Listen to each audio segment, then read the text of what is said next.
Good evening, those of you who are in my part of the world and the African continent. Good morning to Desiree and team in New Zealand. And good afternoon if you're in a part of the world, of course, where it's afternoon still. Welcome to the Network Migration Services webinar on New Zealand this evening. Just to introduce myself, my name is Andrew Kerr. I am the owner and director of Network Migration Services.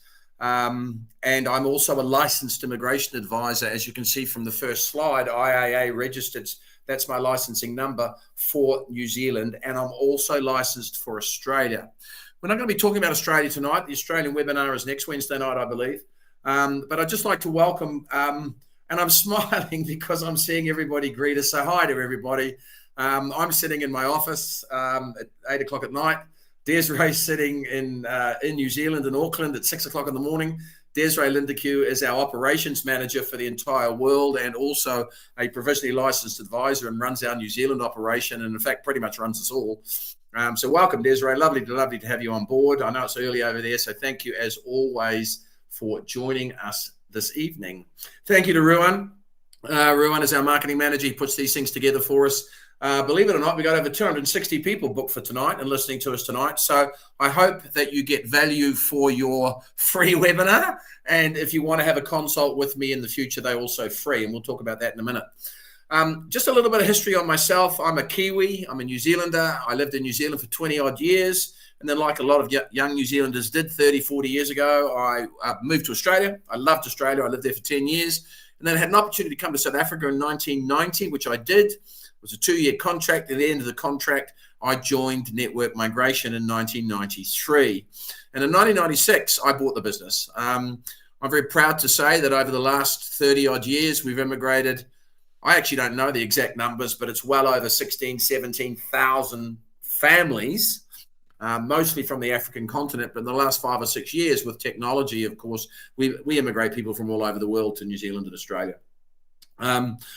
Being a licensed advisor is crucial to this process. Please, please, please, if you are going to take advice from an immigration company and or an immigration consultant, please make sure that the first consultancy or the first meeting you have is always with the licensed advisor. The reason for that is, it should be obvious, but it's not. I'm in the industry, you guys aren't. If you use a company where clearly you've come on board via a licensed advisor, when you pay fees to that company, your fees are legally held in a trust account. And that company can only draw down on those fees as and when certain stages of your migration process are successfully achieved. So if you don't use a licensed advisor, then you have no recourse against that particular company if anything that company does is wrong and clearly there's any mistakes. You've literally got zero recourse at all. And I can quote you hundreds of examples on this. Ladies and gentlemen, I've been in the business for 33 years.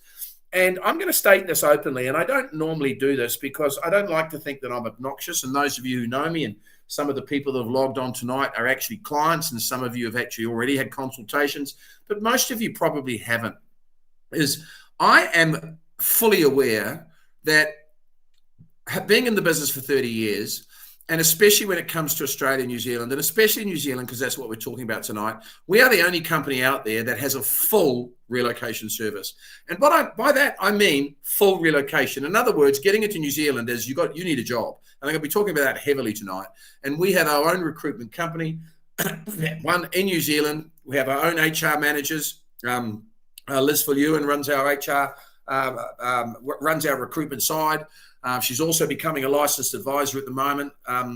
And Liz is dynamic with her team in our Johannesburg office here. And she works very closely with Desiree and Desiree's team in New Zealand. And we're very proud to say that we're quite good at the job search procedures and job search marketing, which I'm going to talk about in a minute. Most other companies will have that, offer a service, but I guarantee you it does not delve into it anywhere near as much as we do. And I don't normally, rave on about how good our company is, but quite frankly, I can see the numbers, especially out of Africa, increasing at the moment. We've got a government election coming up in 4 weeks' time, or not even 3 weeks' time. We're all a little bit concerned about what's going to be happening about that. And I've certainly noticed since January an increase in interest, an increase in our business specifically. We do 30, 40 families a month. We have over 20 staff working, or colleagues working in the organisation. And we have 3 separate divisions, which I'm going to talk about in just a second. I just wanted to say a quick thank you to our service providers. We are literally a one-stop shop when it comes to doing everything from getting financial advice to mortgage advice to shifting money to, taking your furry friends with you to, of course, working with companies like Bidoffs, of course, which are removal companies, to selling cars, to opening bank accounts, to shifting capital with companies like Point to Point. We're partnered with Pearson's, which is the English testing centres all over Africa, et cetera, et cetera. So I'm very proud to be associated with our service providers, and those services that we offer. We'll put you in touch with those service providers for free, and they will give you quotes on their specific services going through this process. I'm just going to jump to the next slide. I strongly suggest you take, if you're sitting on your laptop, just take screenshots of the slides. And also, if you're not, and you may be on your phone, which is not ideal, but if you are, maybe just take photos of the screenshots I'm going to send you.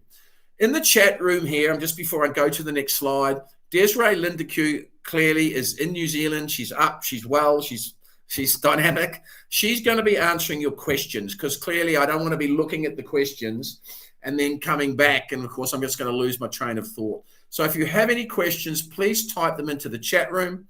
And if they're on immigration advice, Desiree will answer. I'm not sure if Liz is there today. She normally is, but I haven't seen her log in. But then again, I haven't been looking.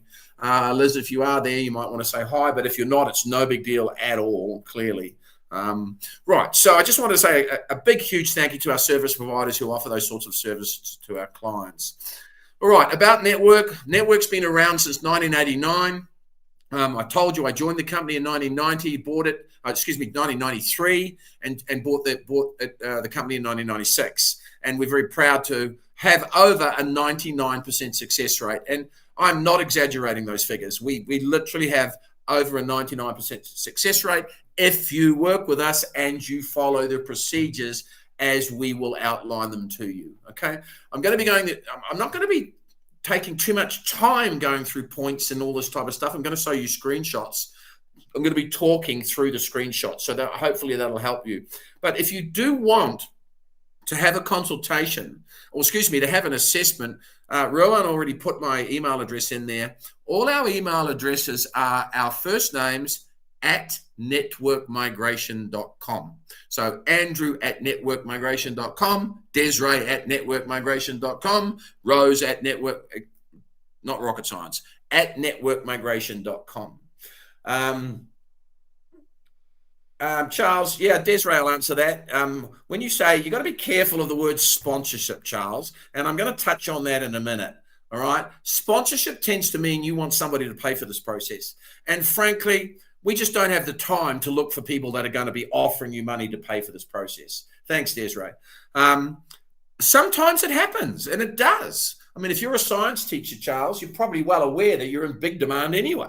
So please contact us. And anyway, the point I was going to make is if you want to be assessed, all our assessments are free of charge. We do not charge a dime. And we will impart the full knowledge, not only on how to get in, but how to get residency if you have that particular pathway option to you. Some of you won't. Some of you will be waiting for a couple of announcements to come out because things change all the time. Some of you can get in on work visas and maybe looking at an opportunity, of course, to upskill or earn more money in order to be able to lodge applications for residency. But what we will do is we will give you your processes and pathways all the way through to residency for free. For that, myself or Desiree, clearly if you're in New Zealand, just email Desiree. I mean, she's already there. All right. But if you're offshore, email me. Desiree's way too busy to, of course, with all due respect, to be handling people offshore. I'll do that. But send me your CVs with your family structures. And the reason I need to know your family structures is I need to quote you accordingly. So if you're a single person, of course, it's less expensive than if you're a family of four, for example. So send me your CVs. And if you're in a relationship, please send me both. You might think it's irrelevant to send me both, but if you've got both, send them to me. Because sometimes you might, I'm going to give you an example. We had a client today, he's an IT professional. We're going to use him as the main applicant because we feel he'll get a job quite quickly. And yet his spouse is an accountant, highly qualified. We're going to use her as the main applicant for residency. So those sorts of things happen. We can swap them around. So please, if you're in a relationship, try and send us both your CVs. Not 100% necessary, but if you can, try and send us both your CVs. Excuse me. As you can tell, I've had a slight cold. My apologies for sounding a little bit chesty. All right, so send me the CVs. I'm going to send you 3 documents. The first document, the first introduction is 6 videos. Now, 1 minute long, ladies and gentlemen. Please listen to them. I'm talking about what we do. Then we've got Liz talking about, of course, the marketing of your CVs. We've got Xenia talking about the training that we do on your LinkedIns and your CVs, etc. We've got Rose talking about the relocation assistance, how that works. We've got Stephen talking about how case management works and how we manage your files, etc. It takes you 6, maybe 8 minutes to listen to those. Then there will be 3 attachments. The first attachment is your pathway to your accredited employer's work visa, and if you're eligible, will include your pathway to residency. The second document, in the first document we send you are the processing fees and all the fees required by the relevant authorities at each stage of the application process. The second document is our quote, which is clearly separate from the government fees. Our quote to give you those services, to offer the services all the way through up to residency. And when you're in New Zealand, of course, if you're not eligible for residency up front, Desiree will quote you on doing a residency application while you're on shore, because we'll have all of your information anyway. So first document is, well, an introduction, listen to the videos, then scroll down and read the first document, because that's your pathway. Second document is our quote. Third document is our assessment form. If you want to get cracking, you fill that in. And then the fourth document is normally just the way we work, just to understand that, you might email. We've got 600-700 clients at any given time. So you might email at 2:00 and you don't get a response by 3:00 and you're worried. Don't worry, we will respond, but you're in a processing queue, okay? And we will respond timeously to all of your questions and queries. Now, once I've sent you that, you'll probably want to have a chat. If you're in Joburg, you can come and see us. I consult Mondays to Saturdays. But if you're not and you're overseas or out of town, I consulted with a client in the US this morning. I consulted. We got clients in China and Ireland and the Philippines and the UAE. It doesn't matter. We got clients all over the world. So if you want to have a consultation, they are completely free. I won't charge you a dime. And then once you've got the information and you've had the consultation, you're going to be fully armed to know how this process works and decide the way that you want to go forward. So please use those services because they're free. And again, I'm going to say this because I've decided to say it tonight. If you want to get the information from straight shooters, upfront people, straightforward, honest, if you don't qualify, we're going to tell you. If there's going to be hurdles, we're going to tell you. If there's issues, we're going to tell you. We're not going to flower this process up. This process is exciting, but also expensive and complicated. So you need to understand the process before you decide to engage the services. Patrick, no problem, mate. We're in Joburg, we're in the Four Ways area. You just need to make an appointment, or if you drop an email to us, we're literally in a place called Mulberry Hill Office Park, which is just outside Dainfern Square. Thank you, Rowan. You can probably, building 16, you're very well, Patrick, but you can't just pop in, You've got to make an appointment because we are extremely busy, and I'm really happy to see you, Patrick. No problem at all. But you just got to make an appointment to come and see us. That's all. And as I've just mentioned, they are free. All righty. So we've talked about us. Let's move on. That's me a couple of years ago, looking a little bit younger. New Zealand. Guys, I love my home country. I went to New Zealand over Christmas with Rose. Rose is actually my partner, my wife. My daughter's in New Zealand. She's an occupational therapist. She works at Middlemore Hospital. She's 25 years old. She absolutely loves it. Desiree welcomed us into her home as part of her family. We do treat each other as family. We just hopefully adore each other, because we do. And I had a Christmas dinner with Desiree and her sisters, etc., who we've helped immigrate. But I love my country. I really do. I'm going to state this categorically. And I don't want to get into a political argument here, but we all know that in October last year, Labor lost the elections. And I'm going to say thank God, because under Jacinda Ardern, New Zealand economy suffered. It did. And I'm allowed to say this because this is my personal opinion. Okay? Under the Labor government, there were certain things that a lot of New Zealanders didn't agree with. Okay? I'm ecstatically pleased that National have now taken over. In most of my adult life, National have been the governing body in New Zealand. And in my opinion, they are a jacked organisation, National, and they're going to make way better decisions when it comes to New Zealand economy. And I was very, very unhappy with the 6 years that Labor was in power, because I really think that they did some major damage to New Zealand. However, it's going to be turned around. And I can already see that. I can see that in the way that the jobs are coming through, in the way that inflation is going down, in the way that things are actually being handled. So I'm really ecstatic that National is in power in New Zealand. And good luck to the Right Honourable Prime Minister Christopher Luxon and his team, especially the Right Honourable Erica Stanford. She's the Immigration Minister, and moving forward with making some positive decisions around getting skilled migrants into New Zealand. Ladies and gentlemen, you're well aware New Zealand is one of the most attractive countries on the planet. By the way, so is South Africa. I mean, I've lived here 30 years. I love this country. Yes, we've got some major problems in this country. We won't go into those. This is not a political discussion. But, I love my country. It's one of the safest environments on the planet, one of the prettiest. And, getting back to normal, which is one of the strongest economies in the South Pacific. There's not a visa on the planet that we cannot do. There really isn't. I mean, somebody in the question earlier asked me, can you run through the visitor's visa process for job search, which I will do in a minute. But skilled migrant, student, entrepreneur, business. By the way, entrepreneur and business don't work very well at the moment. Immigration only approves 5% of them. Immigration New Zealand is well aware that process is flawed, and they will be looking at it. And I guarantee you, under Erica Stanford this year, they will look at the business and investment process and the business ownership or entrepreneur process. Credit employer work visas, which is what we're going to talk about tonight. Clearly, spousal visas, parent visas. As I said, there's not a visa that we cannot do. Visitors visa, spousal, parent, permanent residency, blah, blah. Visitors visa for job search. I'm pausing for effect.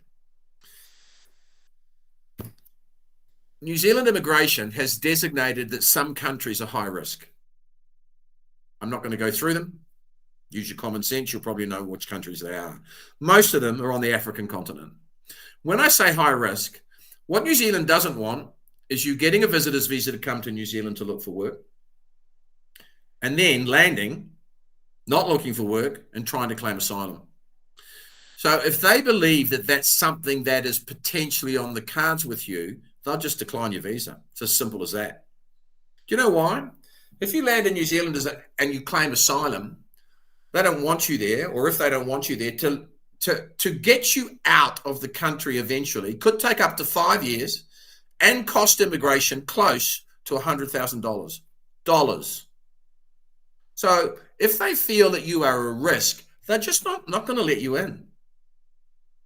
And that is yes, it's dependent on which country you come from, because some are higher risk than others. But if you're going to New Zealand for job search purposes, you have to show strong ties. Let's underline that. Strong ties in your home country. Now, you might be living in South Africa at the moment, and you're a Zimbabwean. So what ties do you have in South Africa, and what ties do you have in Zimbabwe? Because if they're not strong in both, you're going to be declined. One way around some of those issues is to get an invitation from prospective employers that are interested in interviewing you face to face. All right. And that's part of the services that we would offer to do that. But if you're going to be a high risk client, we're going to tell you up front, before you've paid us a dime, yes, this has got a strong chance of working, or it's got a strong chance of failing, or 50-50. All right. So we're going to lay it on the line before you sign an agreement with us and pay us anything. Okay. Thanks, guys. You're all refreshing and whatever. So hopefully you're hearing me. Right. So tonight we're going to be concentrating on the simplified skilled migrant category residency and the accredited employer work visa. If you're a parent or a spouse of a New Zealand citizen, or you want to discuss visitors visas for job search, or you just email me, all right, and I will email you the processes. Or you want to discuss holiday visa or whatever, just drop me an email, andrew@networkmigration.com, okay? Right, I need you to listen to this, please. It's about a minute long. Just listen to it, please. Where no New Zealanders are available for a job, employers can hire a skilled migrant worker using the Accredited Employer Work Visa, or AEWV. Before inviting a migrant to apply for an AEWV, employers must become accredited with Immigration New Zealand and complete a job check for the role they want to fill. This means migrant workers can have more confidence about the role they're coming to New Zealand for. To gain accreditation, an employer must be a genuine business in a good financial position and have no recent history of breaching employment or immigration law or business standards. The job check confirms that the job pays the market rate, and the terms and conditions of the contract comply with New Zealand's employment standards. Before applying for a job check, employers need to advertise most roles to prove there are no New Zealand citizens or residents available for the job. After an employer's job check has been approved, you will be sent an email containing a link and a job check token. This means you can access the online portal and apply for your visa. The application process is all done online, where you will fill in your details and upload supporting documentation. Immigration New Zealand will check if you meet the requirements for the AEWV and that you have the skills and experience the employer is seeking. Once you are employed, your employer must provide you with information to help you settle into life in New Zealand and to give you time to complete Employment New Zealand's online modules on employment rights while you are at work. The AEWV is designed to ensure only good employers can hire migrant workers and helps prevent migrant exploitation. More information about the AEWV is on our website.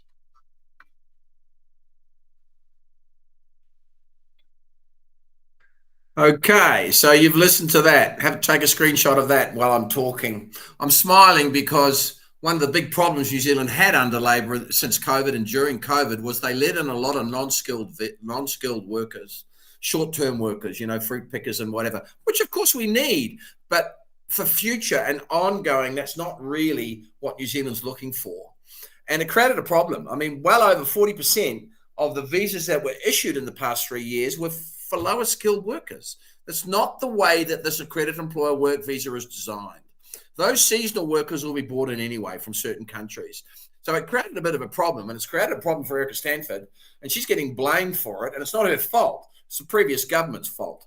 All right, so moving forward, New Zealand is becoming unbelievably strict on issuing every type of visa at the moment. We're noticing as an organisation, and I've already told you, gosh, we've got 600-700 active clients at any given time, admittedly for Australia as well, but the process, we're just having to double dot the I's and triple tick the ticks. In fact, dot your I's and cross your T's, and triple cross your T's.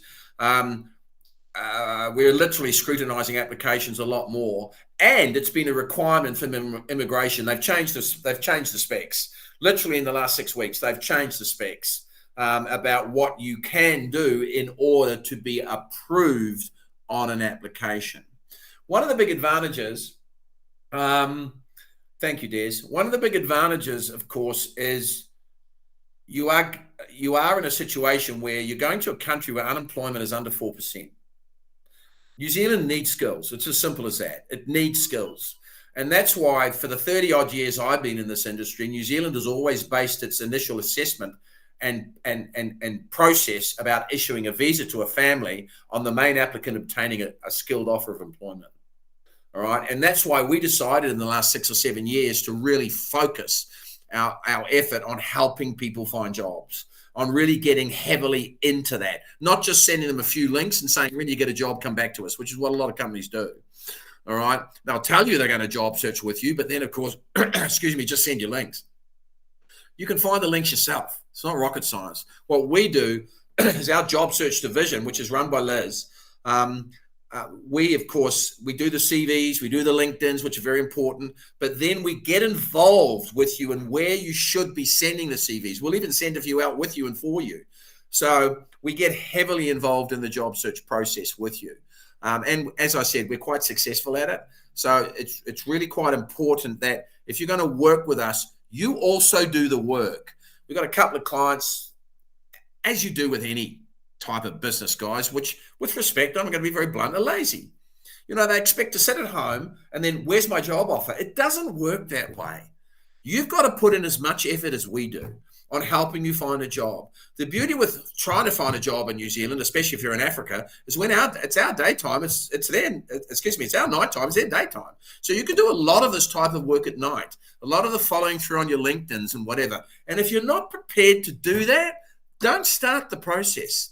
Because the biggest piece of this whole puzzle is the job offer. Once we get the job offer, everything should just fall into place, not only to get you in, but also to get the residency application processed.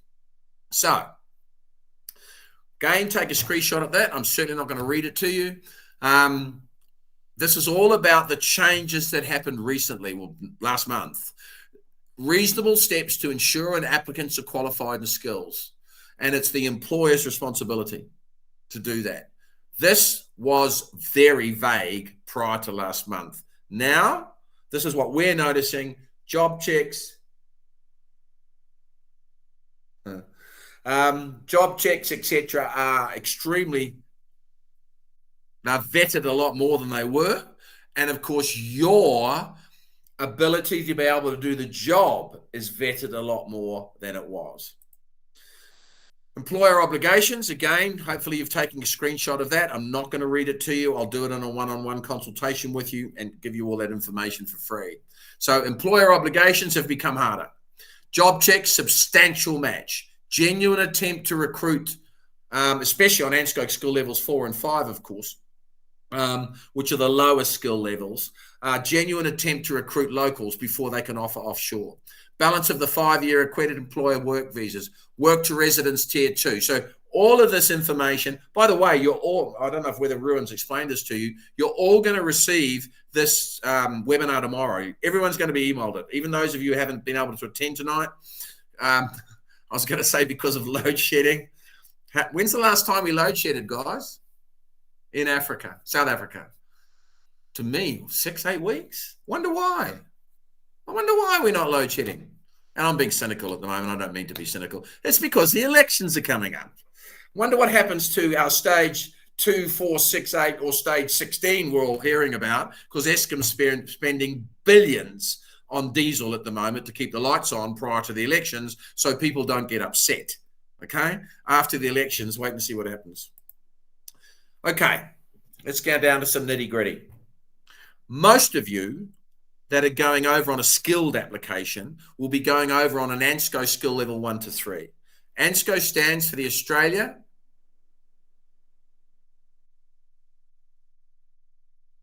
Ruan, you didn't change the slide. Sorry, medium wage requirement for skilled migrant residency visa. That actually shouldn't say that.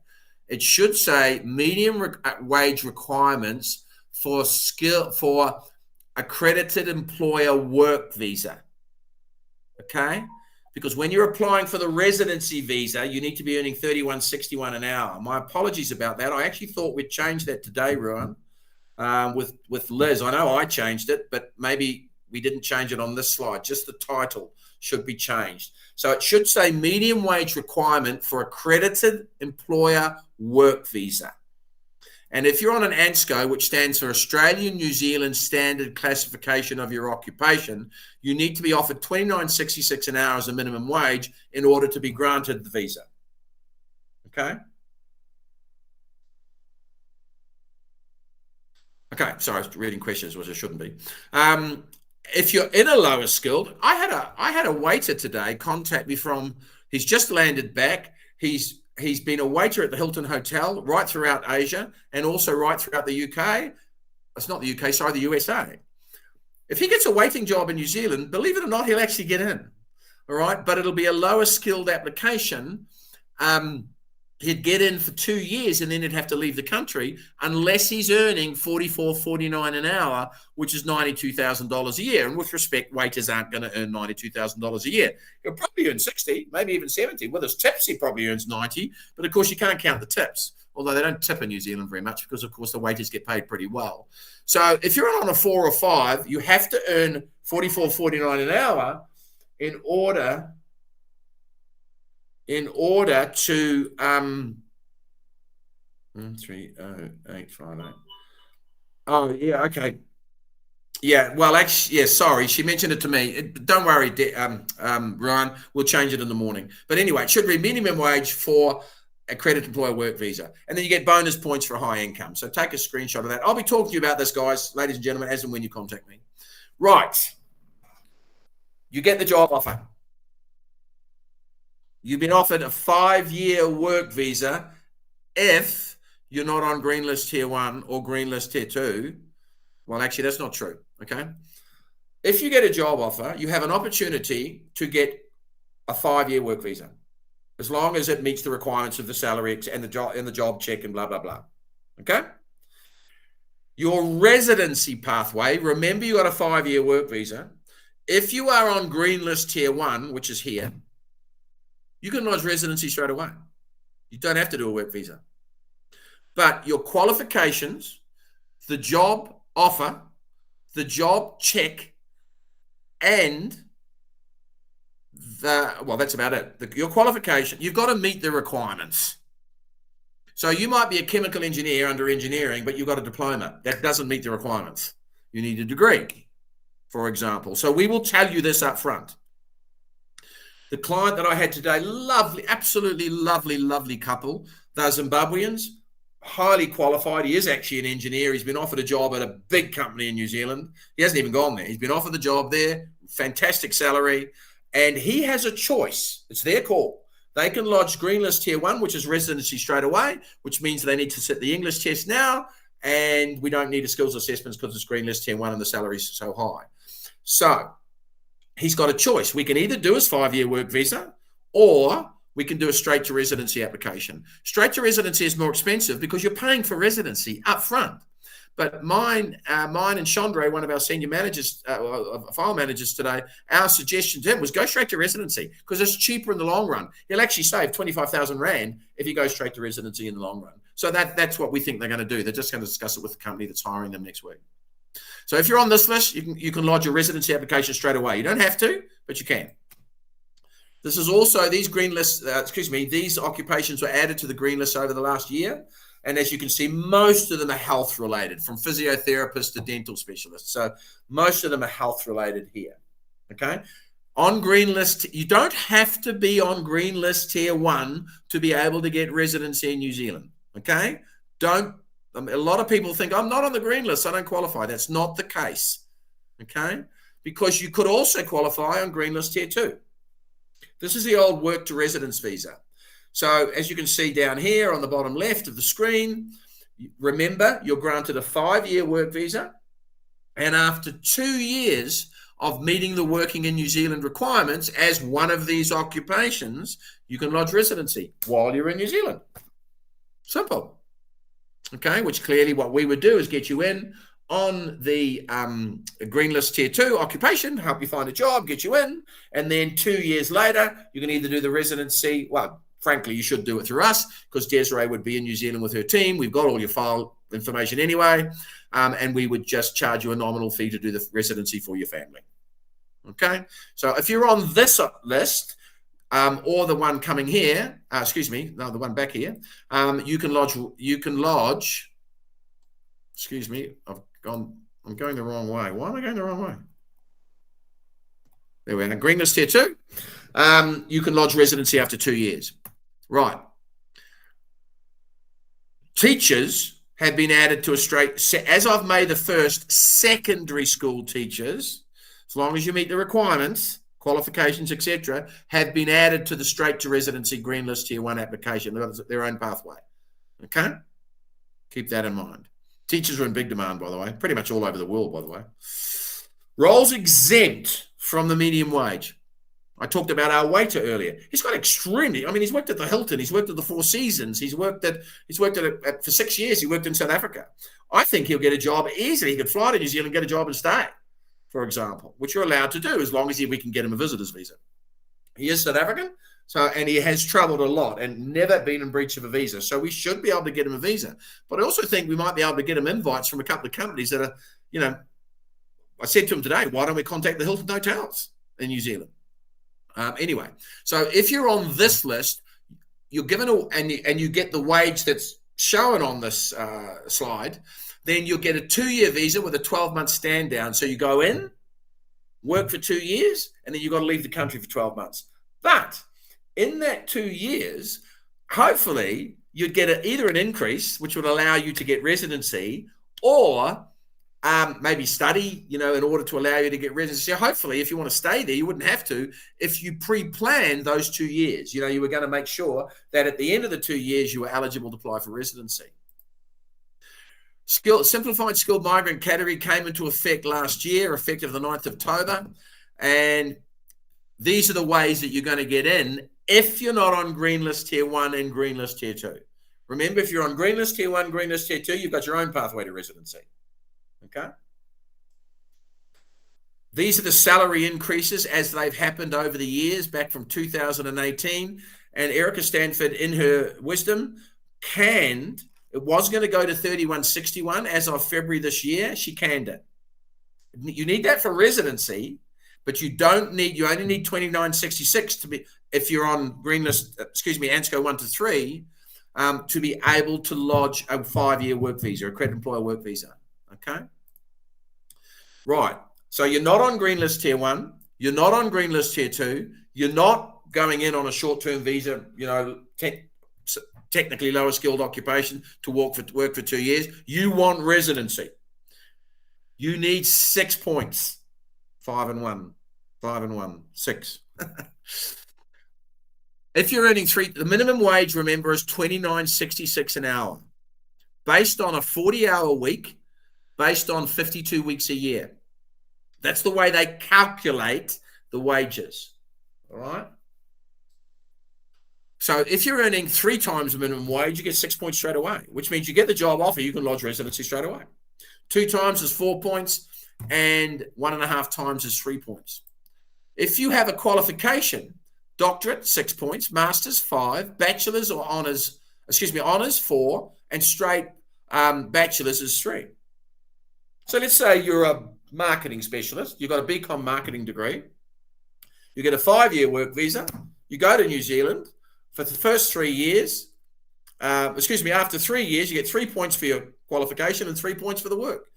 Even on your work visa in New Zealand, this is important, as long as it's full-time work, in other words, more than 2 years, in other words, you're not hired on a short-term contract, you are still qualified for schooling and healthcare, even on your work visa. Okay, very important for you to know that. Okay. So, high income, qualifications, and of course, registration. So if you do a job which requires registration, and I must admit, I'm extremely surprised at how many jobs you can get registered to do. I'll scroll through them and leave them for like 15 seconds so you can take a screenshot. If you're in a job that requires registration, you get 6 points. Well, you get 6, 5, or 4, or 3 points for it. Okay? So these are the jobs that require registration. So just take a screenshot of these. I'm nearly finished, by the way, ladies and gentlemen. So if you've got any questions, I've already talked for longer than I wanted to. But if you've got any questions, please just type them into the chat room. Okay?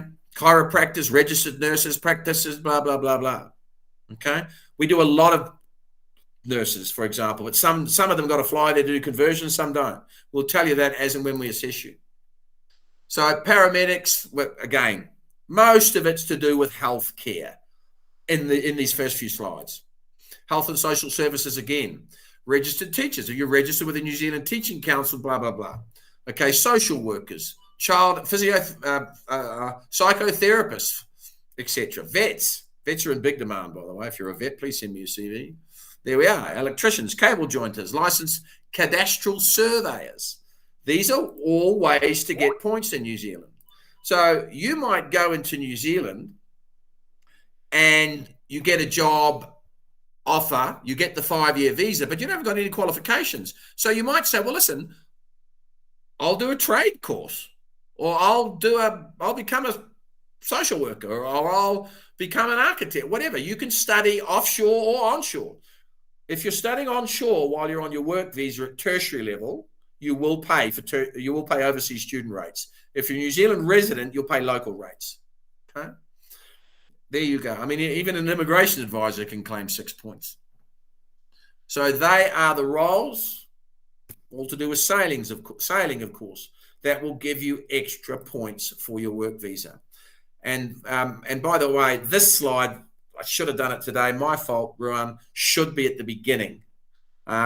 So if you worked in New Zealand for 3 years, you get 3 points. 2 years, you get 2 points. 1 year, you get 1 point. So add that to either your registration, your high income, or your qualifications. There's your 6 points. Okay? I will never send anyone to New Zealand without them understanding whether they have a residency pathway or not. And if I'm sending you to New Zealand and you don't have a residency pathway, I'm going to tell you up front that in those 5 years that I'm sending you to New Zealand on, you need to be prepared to either study or get a high income. Okay, so be aware of that. I will tell you that prior to you paying a dime. Ladies and gentlemen, I'm really happy. I mean, there was nearly 300 people listening to us tonight. I hope you've been informed, but this is just the start. You may be worried that if you have a consultation with us, that means you've got to come on board with us. That's not the case. Get the information and then you can, and I know, listen, guys, in today's societies, we shop around. Be careful. There are 1 or 2 companies, and I'm not going to tell you them now, but there are 1 or 2 companies that I wouldn't touch with a 40-foot barge pole, which is an old saying my mother used to say. So this is your life we're talking about here, and we take that extremely seriously. I said to Desiree, we were talking the other day, and, you know, we'd gone through some ups and downs with a couple of people and clients and this and that, whatever. And we often will give advice to clients that are using other agents. And with all due respect, 9 times out of 10, they've got advice from a non-licensed advisor who doesn't know what the bloody hell, what they're talking about. And it frustrates us. And I said to Des, why do people use us, she thinks. And, you know, she said one thing, because we care. And we do. We take this extremely seriously. This is your life. This is your future. And we care about that. We really do. So much so that we've been in situations where we've helped clients that are non-clients, that are using other agents, just by giving them the advice that they should have been told up front. Ladies and gentlemen, do your research. If you are going to take on an agency, make sure you understand what you are getting for that money you are paying. That's the most important thing. Have a meeting with them. Make sure that the person you're speaking to initially anyway is licensed. When I consult, I tend to bring in a few of my team just to have a chat and whatever. But a lot of that could be on job search or job search training or whatever. But I would always make sure that your initial consultation is with me or Desiree. Why? Because they are the rules. They are the rules and regulations. If you're given information, your initial consultation from a non-licensed advisor, that's against the law. If that advisor was in New Zealand, or if that person was in New Zealand, they are likely to be arrested.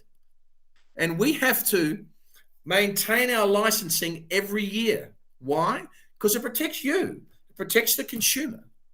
So for God's sake, please make sure that if you're going to do this, you are using people that you understand the processes, the services, and the costs involved, and Clearly, your initial consultation is licensed and you know what you're getting for the money you pay. Right. So I'm pretty much finished, ladies and gentlemen. So our relocation services, I'm just going to say, that's run by Rose. They're free services. We'll put you in touch with our service providers. They will give you quotes on everything. We can send you the links to open bank accounts. We can send you the guys that are going to shift your funds. They're brilliant point to point.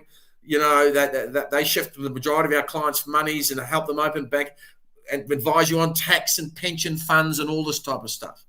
This is a process, and the process needs to be handled by, I believe, somebody that's going to hold your hand through the entire process, and we do. I'm very, very proud of our team. I'm extremely ecstatic. We have some outstanding people that work for this company. It's taken time to get those outstanding people, but they are here, and we are very proud to be associated with them, and that's why I call them my colleagues.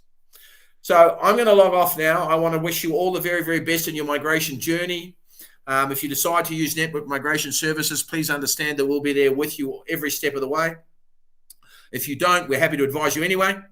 And, you know, clearly, you know, just as I said, just make sure that if you're going to do this, you trust the people you're going to do it through. I'm waffling, ladies and gentlemen. I'm tired. It's been a big day. Des, look forward to chatting to you in the morning. Consults are free, Arisha. We don't charge for them. Okay. As I said, our information is free and our consults are free. We don't charge for them. So get all the information off us. Send us your information so we can liaise with you. I'll be extremely happy to work with you. And we are proud of the way we work and the way we handle your lives. I'm going to stop waffling. I'm going to end now. Thank you so much, everybody. You're going to get the recording tomorrow, Natisha. You'll get it emailed to you tomorrow, Natisha. Rowan will email everybody in the morning. So thank you so much for listening to me tonight, ladies and gentlemen. If you do engage our services, we'd be honored to work with you. And if you don't, I would wish you all the very, very best in your future. Thank you so much. Have a wonderful evening or wonderful